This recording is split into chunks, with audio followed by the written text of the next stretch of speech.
It was a bright Sunday morning when Ayesha, a cheerful 10-year-old girl with big, curious eyes and a ponytail, ran into the living room where her parents, Sarah and Daniel Khan, sat sipping tea. With excitement bubbling in her voice, she begged, "Mama, Baba, please, everyone in my class has a mobile phone now. I'm the only one without one. Please buy me one, I promise. I'll only use it for studying." Daniel lowered his newspaper, frowning slightly. "Ayesha, you're too young. Phones are not toys." But Sarah looked at her daughter's pleading eyes, her little hands tugging at her mother's dupatta, and her heart softened. "We'll help her with schoolwork," she thought. After a moment of hesitation, Sarah smiled and said, "Okay, but only if you promise to be responsible." Ayesha squealed with joy, hugging her parents tightly, whispering, "Thank you, Mama. Thank you, Baba. I'll never disappoint you." At first, things seemed harmless. Ayesha used the phone for simple games, sending cute emojis to her friends, and watching cartoons. But as weeks passed, the little glowing screen began stealing her childhood. Homework remained unfinished.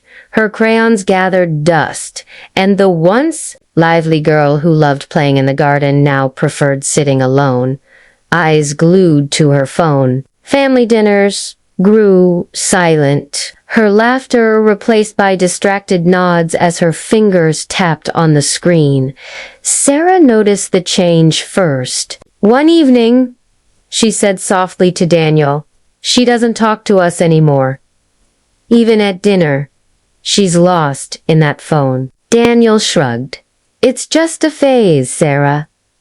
Let her enjoy." But deep inside, Sarah's heart was restless. The real shock came one night. It was past midnight when Sarah went to Ayesha's room to check on her. She found her daughter sitting under the blanket, the glow of the phone lighting her tear-streaked face. Sarah's heart sank as she overheard her daughter whisper, "Why am I not pretty like them? Why don't I have friends like her? Maybe nobody likes me?" On the screen were videos of older girls showing off perfect lives, cruel comments scrolling below, and toxic challenges that no child should see. Sarah's trembling hand pulled the blanket away. "Ayesha, what are you watching?" she asked, voice breaking. Ayesha's eyes widened with guilt. "Mama, I was just... And then she broke down, sobbing into her mother's arms. "They make fun of me at school, Mama. They say I'm boring because I don't know the new trends. I just wanted to fit in. But the more I watch, the worse I feel.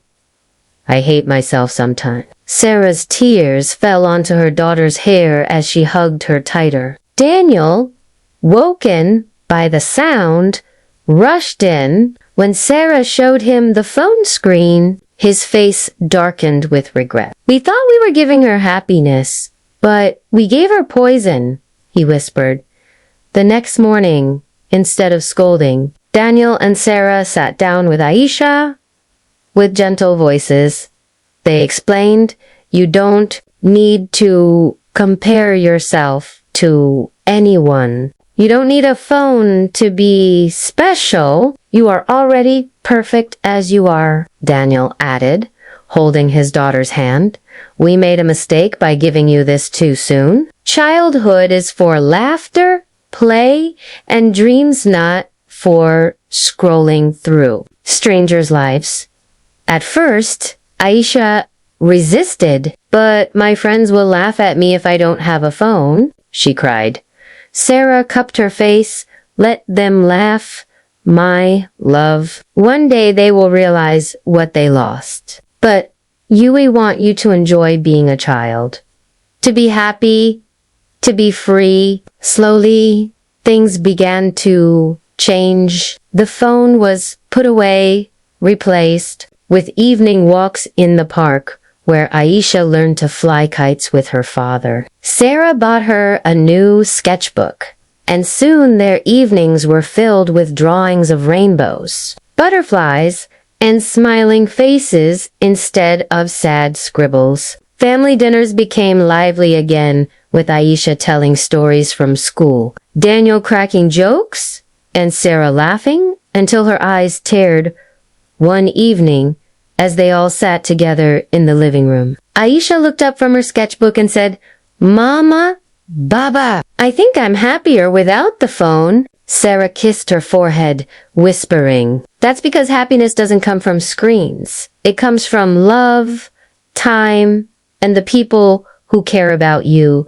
And so the Khan family learned a lesson that day one they wanted to share with every parent. Giving children a mobile phone too early does not give them freedom. It steals their childhood, their innocence, and their peace. What children need most is not another screen, but parents who listen, laugh, and live with them.